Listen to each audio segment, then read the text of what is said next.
जब शादी होती है तो ज़िंदगी भर साथ रहने की बात होती है, लेकिन दुल्हन को कम बोलने की बात नहीं होती है। इसीलिए दूल्हा के ज़िंदगी में तूफान आता है। शादी के लिए कम बोलने वाली लड़की चाहे आप 10 गांव में ढूंढो या 100 गांव में ढूंढो, नहीं मिलेगी। बहुत गरीब होती है बेचारी औरतें। जिस घर में जन्म लेती है उस घर में रहने को जगह नहीं मिलती और जिस घर में जगह मिलती है बेचारी उस घर में किसी को रहने भी नहीं देती है। उबलते हुए पानी में परछाई नहीं दिखती और डूबने का मन हो तो गहराई नहीं दिखती, लेकिन जब दम फूलता है तो गहराई दिखता है। एक शादीशुदा आदमी से मैंने खैरियत पूछा। बोला, मेरी शादी तो हो गई, मेरी तो खैर ही नहीं। या बिग बॉस अपने घर की औरतों को मत दिखाओ, नहीं तो घर में वहीं रहेगी आपको निकाल के। एक मरीज डॉक्टर के पास गया। बोला, डॉक्टर साहब मेरे शरीर में दर्द है, दवा दीजिए। डॉक्टर बोला, सिर में भी दर्द है? तो मरीज बोला, मेरे सिर में हमेशा दर्द रहता है, रोज़ दर्द रहता है। डॉक्टर बोला, क्यों? मरीज बोला, मेरी बीवी अभी जिंदा है ना, इसलिए। बाप अपने बेटी को कहता है, मेरी बेटी गाय है गाय। ससुराल में जाती है तो मारने के लिए उसके सींग निकल आते हैं। किसी ने हमसे कहा कि बीवियाँ सिर्फ शुरू शुरू में ही अच्छी लगती है, उसके बाद सिर्फ उसके हाथ का बनाया हुआ खाना ही अच्छा लगता है। बाप लोगों का शौक होता है कि अपनी बेटी की शादी करोड़पति लड़का से करूं। अब करोड़पति लड़का देखते देखते काफ़ी टाइम लग जाता है। अब इतने टाइम में लड़कियां करोड़ों लड़का को देख लेती है।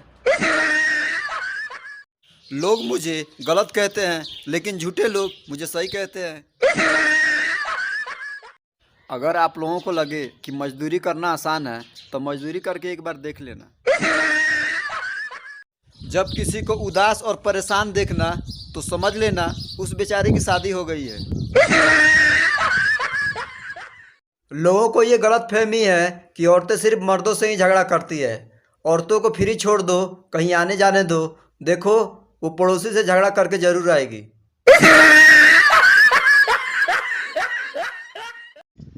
एक आदमी ने हमसे कहा कि मेरी बेटी के लिए कोई रिश्ता देखो, कोई लड़का देखो। मैंने कहा, आपकी बेटी का नाम क्या है? तो बोला, चांद तारा। मैंने कहा, जब तारा के साथ चांद है ही तो फिर दूसरा देखने की जरूरत क्या है?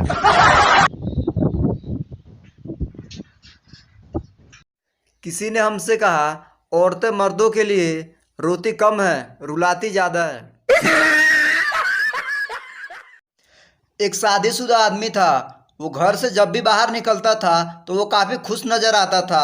लोग पूछे कि आप जब भी घर से बाहर निकलते हो बड़े ही खुश नज़र आते हो, क्या बात है? तो उसने कहा, मैं शादीशुदा हूँ और शादीशुदा लोगों को घर से बाहर ही खुशी मिलती है, अंदर नहीं। जिस घर में बेटियां पैदा हो उस घर में 70,000 फरिश्ते उतरते हैं और खुश होते हैं। और जब बेटियां बड़ी हो जाए, इनकी शादी कर दो तो ससुराल जाके सबों को परेशान करती है, सबके नाक में दम कर देती है, किसी के कहना नहीं मानती। हमें समझ नहीं आता कि ये फरिश्ते खुश क्यों होते हैं। किसी जानकार से पूछना पड़ेगा। औरतों का नाम बेगम होता है। इनसे शादी करने के बाद ढेर सारा गम मिलता है। हमें लगता है ये गमों का ठेकेदार है। लोगों को ये गलत फहमी है कि औरतें सिर्फ मर्दों से ही झगड़ा करती है। औरतों को फ्री छोड़ दो, कहीं आने जाने दो, देखो वो पड़ोसी से झगड़ा करके जरूर आएगी।